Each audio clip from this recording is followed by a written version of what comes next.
नमस्कार student बेप academy में आपका स्वागत है। स्टूडेंट आज से ये क्लास जो है ना वो किसके लिए बनाई गई है, यूपी ट्रिपल एससी पैट के लिए है और साथ में ये रेलवे ग्रुप डी के लिए है। तो किसके लिए है ये UP triple SC PAT railway group D. हालांकि ये एसएससी में भी वर्क करेगी और अदर एग्ज़ाम में भी काम करेगी, क्योंकि कुछ चीज़ें ऐसी होती हैं ना जो बदलती नहीं है। जैसे कि हिस्ट्री कभी चेंज नहीं होती, जियोग्राफी कभी चेंज नहीं होती है। तो ये जो क्लास है फिलहाल यूपी ट्रिपल एससी पैट में बहुत अच्छा फ़ायदा करेगी और रेलवे ग्रुप डी में, क्योंकि यही तो अभी नज़दीक एग्ज़ाम है, साथ में एसएससी में भी वर्क करेगी। तो स्टूडेंट कोई बिना टाइम गवाए स्टार्ट करते हैं। ये क्लास जो है वो जियोग्राफी की है, जियोग्राफी को लेके है। और जियोग्राफी में सबसे पहले हम लोग थोड़ा से समझेंगे, कुछ बेसिक बातें समझेंगे जो कि एग्ज़ाम के रिलेटिव आती हैं। और इसमें हम लोग जियोग्राफी स्टार्ट करने से पहले हम लोग इसमें एस्ट्रोनॉमी को देखेंगे, यानी कि खगोल विज्ञान को देखेंगे, एस्ट्रोनॉमी को देखेंगे। तो देखते हैं, सबसे पहले ये बताते हैं हम लोग तारा क्या होता है। इसमें सबसे पहले किसकी जानकारी करते हैं, तारा यानी कि स्टार। तो तारा की सबको पता है परिभाषा, जिसमें खुद की क्या हो, हीट हो, जिसमें खुद की क्या हो, हीट हो और खुद का क्या हो, प्रकाश हो। खुद की क्या हो, हीट हो और खुद का क्या हो, प्रकाश हो, उसे हम लोग क्या बोल देते हैं, तारा। तो जैसे कि सूर्य की बात करें तो सूर्य क्या है, एक क्या है, तारा है, क्योंकि सूर्य के पास खुद की क्या है, हीट है और खुद का क्या है, प्रकाश। तो उसको हम लोग क्या बोल देते हैं, तारा। तो तारा समझ गए होंगे ना, खुद की क्या होनी चाहिए, हीट यानी कि ऊष्मा होना चाहिए और खुद का क्या होना चाहिए, प्रकाश। उसको हम लोग क्या नाम दे देते हैं, तारा। तो तारा समझने के बाद कुछ पॉइंट और बेसिक सी बात करेंगे। अच्छा, तारे का उदाहरण क्या बताया था हमने, सूर्य। तो अगर हमसे क्वेश्चन में पूछा जाए कि सबसे करीबी तारा कौन है, पृथ्वी का सबसे करीबी तारा कौन सा है, तो सबसे करीबी तारा कौन है, सूर्य। हमारे सौरमंडल का सबसे करीबी तारा कौन सा हो गया, सूर्य हो गया। तारा बनने से पहले क्या होता है, तारा बनने से पहले एक यह विरल गैस होती है। तारा का जब भी निर्माण होता है तो वो क्या होती है, एक विरल गैसें होती हैं। फिर ये विरल गैसें जो होती हैं वो नज़दीक आ जाती हैं और क्या बना लेती हैं, तारा। हालांकि और भी प्रोसेस होती हैं, ये गैसें होती हैं, काफ़ी चीज़ें, ठीक है। तो फिलहाल अपन इतना डिटेल में अभी नहीं देख रहे हैं, तो बस इतना ही याद रखना है कि तारा जो होता है वो तारा बनने से पहले क्या होते हैं, विरल गैसें होती हैं। और इन गैसों को हम लोग क्या नाम देते हैं, नीहारिका। जो दिखाई देता होगा पहले हिस्सा, उसको हम लोग क्या नाम देते हैं, नीहारिका, ठीक है ना। तो कुछ पॉइंट और देखेंगे, जैसे कि अगर कुछ और देखते हैं, इसमें तारा हो गया ना अपना, कुछ और बात करते हैं। जैसे जो तारा होता है, उस तारे का जब ईंधन घट जाता है, जब तारे में से ईंधन घट जाता है, तारा जो होता है वो एक लाल दानव बन जाता है। कैसा बन जाता है, लाल दानव बन जाता है। जब तारे का जो ईंधन है वो अगर घट जाए तो वह क्या बन जाता है, एक लाल दानव बन जाता है। ये लाल कलर का जो दर्शाया गया है वो क्या है, लाल दानव है। और ये लाल दानव कब बनता है, जब इसका ईंधन क्या हो जाता है, घट जाता है। जब इसका जो ईंधन है वो क्या हो जाए, घट जाए। जब तारे में ईंधन जो है वो घट जाता है तो ये क्या बन जाता है, लाल दानव बन जाता है। एक क्वेश्चन और पूछते हैं कभी कभार पेपर में कि तारे के अंदर जो ईंधन जो रहता है, जब तारा बन रहा होता है तो उसमें क्या किस तरीके से ईंधन बनता है। तो जब तारा गैसीय अवस्था में रहता है तो हाइड्रोजन रहता है, फिर उसमें जो संलयन की क्रिया होती है तो वो किस में बदल जाती है, हीलियम में। और इसमें जो ईंधन है, जैसे वैसा भी पूछ लेते हैं कि इसमें हाइड्रोजन किस में बदलता है, हीलियम में, किसके द्वारा, संलयन की क्रिया के द्वारा। और इसमें जो ईंधन की जो स्टेज होती है, यानी कि किस अवस्था में पाई जाती है, तो इसकी जो स्टेज होती है वो कौन सी होती है, प्लाज्मा। तो किस स्टेज में पाई जाती है, प्लाज्मा की स्टेज में इसमें ताप पाया जाता है, वो ईंधन पाया जाता है। और जब इसका ईंधन जो है ना वो ईंधन कम हो जाता है, ईंधन क्या हो जाए, कम हो जाता है। जब ईंधन इसका कम हो जाता है तो इसका क्या नाम हो जाता है, लाल दानव, जिसे इंग्लिश में क्या बोलते हैं, रेड सेंट बोलते हैं। अब जब ये रेडजेंट हो जाता है यानी कि लाल दानव हो जाता है तो इसका आकार जो होता है वो कैसा हो जाता है, बड़ा हो जाता है काफ़ी। कभी कभार पेपर में पूछ लेते हैं कि लाल दानव का आकार कैसा होता है, तो बड़ा हो जाता है।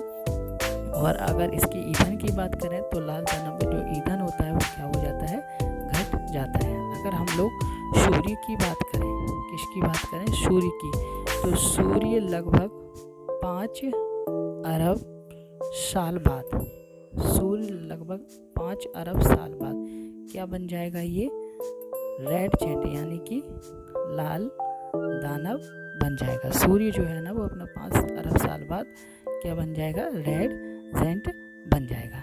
ठीक है, तो आगे देखते हैं। अब होगा क्या कि जो सूर्य है ना वो क्या बन गया है, अपना रेडजेंट। अच्छा, एक बात समझने वाली थी कि क्या थी कि जो रेडजेंट है, जैसे इसकी बात कर रहे हैं, ये क्या है, रेडजेंट है। ठीक है, यानी कि ये क्या है, लाल दानव है। अब लाल दानव में से 2 कंडीशन निकल सकती हैं। 2 कंडीशन क्या, कि अगर इसका 90% ईंधन जो है वो क्या हो जाए, ख़त्म हो जाए। 90% ईंधन क्या हो जाए, इसका ख़त्म हो जाए। और एक और कंडीशन निकलेगी कि ईंधन जो है वो ख़त्म होने की कगार पर पहुँच जाए, बिल्कुल से ही ख़त्म हो जाए। एक कंडीशन क्या है, जब ये तारा लाल दानव बन गया था तब अगर उस लाल दानव में भी कुछ ना कुछ ईंधन अभी भी बचा होगा। लाल दानव तो तब बना था ना जब उसमें ईंधन घट गया था, लेकिन अभी भी इसमें कुछ ईंधन बचा है ना, तो अगर 90% ईंधन बचा है तो यही लाल दानव किस में परिवर्तित हो जाता है, श्वेत बावन में परिवर्तित हो जाता है। तो यही लाल दानव जो है वो किस में परिवर्तित हो जाता है, श्वेत बामन में परिवर्तित हो जाता है। तो यही इसे श्वेत बामन कब कहेंगे, तो जब लाल दानव में 90% लगभग ईंधन घट जाता है तो यही लाल दानव किस में परिवर्तित हो जाता है, श्वेत बामन में।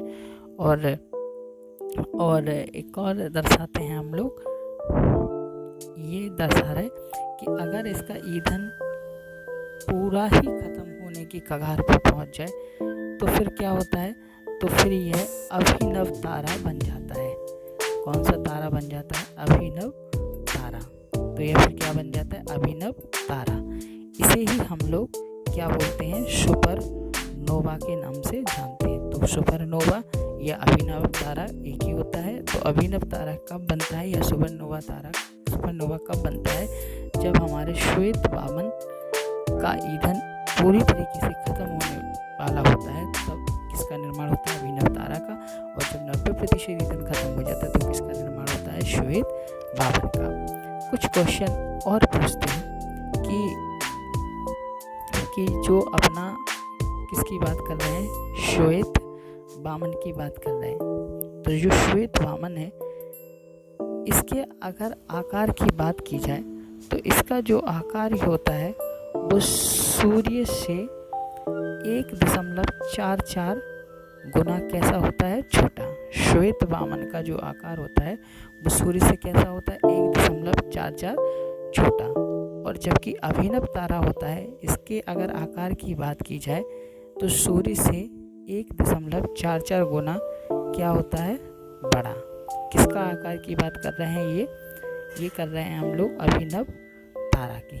जो अभिनव तारा होता है उसका अगर आकार की बात की जाए तो आकार के अनुसार किस तरीके से पहचान करेंगे, तो उसका आकार जो होता है वो सूर्य से 1.44 गुना बड़ा होता है, जबकि इसका आकार जो होता है वो सूर्य से 1.44 गुना छोटा होता है। कुछ और जानकारी करते हैं, किसके बारे में जानकारी करते हैं, श्वेत बामन के बारे में। श्वेत बामन तो समझ गए ना कि श्वेत बामन कैसे बनती है।